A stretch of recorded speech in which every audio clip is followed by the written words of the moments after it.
Hello everyone. I thought I would do a bit of commentary on this time lapse of some drawing I'd done. This was a piece of digital art where I was digitizing a drawing I'd done, a physical drawing. As you can see, it's death overlooking a field of wheat, and this is a scene from possibly my favorite book, my all-time favorite, which is Reaper Man, written by Terry Pratchett, one of the Discworld novels.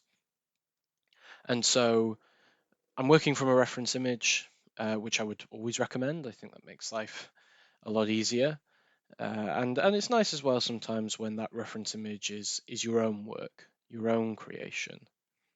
So you can see here I'm beginning with the foreground.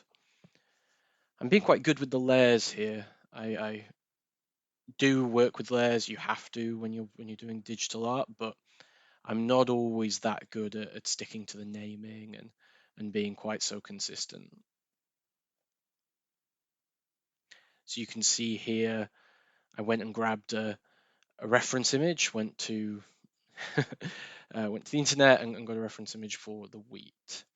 So the wheat here I found really tricky. The building up the sort of cartoonish characters in the foreground was relatively simple, but I spent a lot of time here trying to figure out how I wanted to achieve this wheat, because you've got to strike that balance obviously between detail, getting the detail correct, and not having to draw every single head of wheat. Now, when I did this physically, obviously I had no copy and paste, so I actually did draw every single piece of wheat, and I think that actually ended up being easier than this copying process, because you're trying to duplicate but also not make it obvious that it's the same piece duplicated over and over again. And yeah, I'm not quite sure about this process that I took. It ended up being quite challenging. But certainly this first row, the wheat, I feel like you can really get the detail. It does look like heads of wheat. And the question is then, how do you repeat that pattern for the rest of the drawing? That's a bit of resizing, just that it looks sort of a reasonable height compared to these figures in the foreground.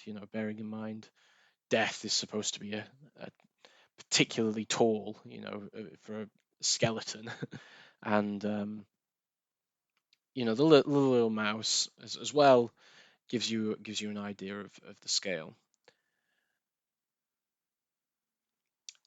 So this scene in the novel, the idea is that this scene is in the House of Death, and all the House of Death is in grayscale. So it's grays and blacks, and um, then at the end of the novel, there's this field of wheat, and that is the only bit of colour added into an otherwise grey landscape.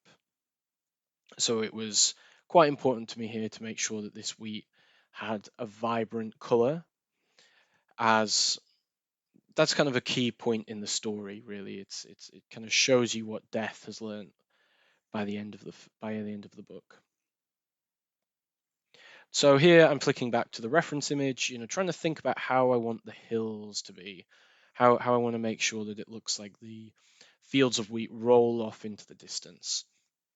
And what I did here was I did a quick draft, just using several colors, just to show roughly where the wheat moves back, and then creating different layers for these so I can start to fill those in. And to try and sort of highlight that this is further in the distance, I made the wheat less detailed. So rather than seeing every little dot of the head of wheat, I just used these three.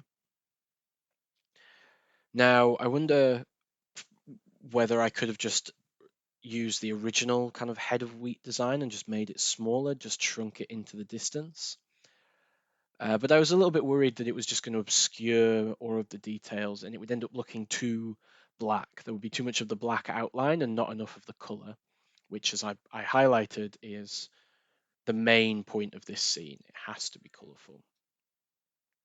So I added the first hill, and you can see that I used a different shade of yellow, a slightly different shade of gold, so that this wouldn't just be one uniform colour.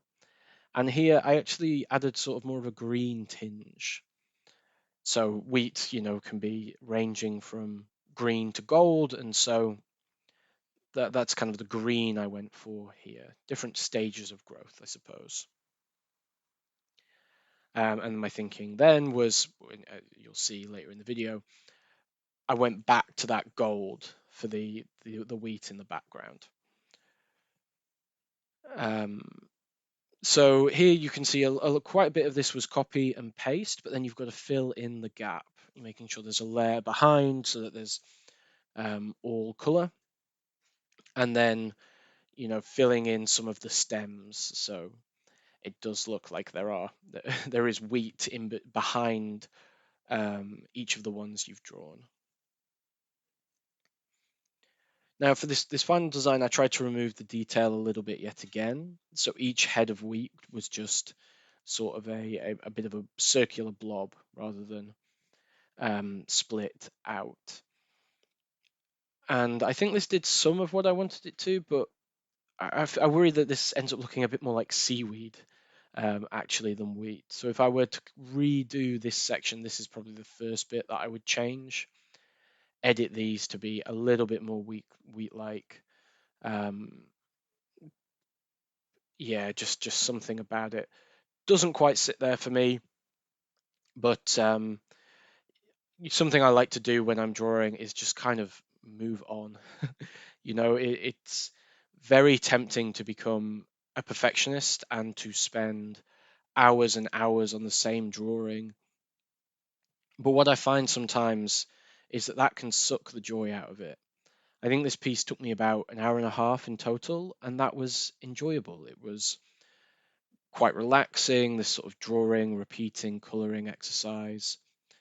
And like I say, it wasn't perfect, but overall I was pleased with what I produced. And now I can move on to another project where I still feel fondly about this drawing.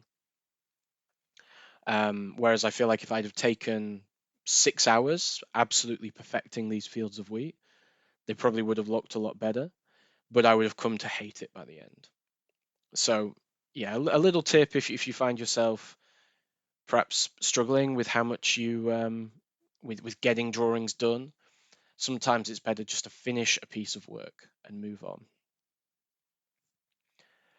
So as you can see, I've finished the main part of the drawing now, and so what I'm doing is just adding a bit of depth to it, adding a bit of detail, and getting some marks in. So these are kind of the markings on the rock, and then we have here, I'm trying to add a bit of shading to the field, so that it's not just one uniform lighting.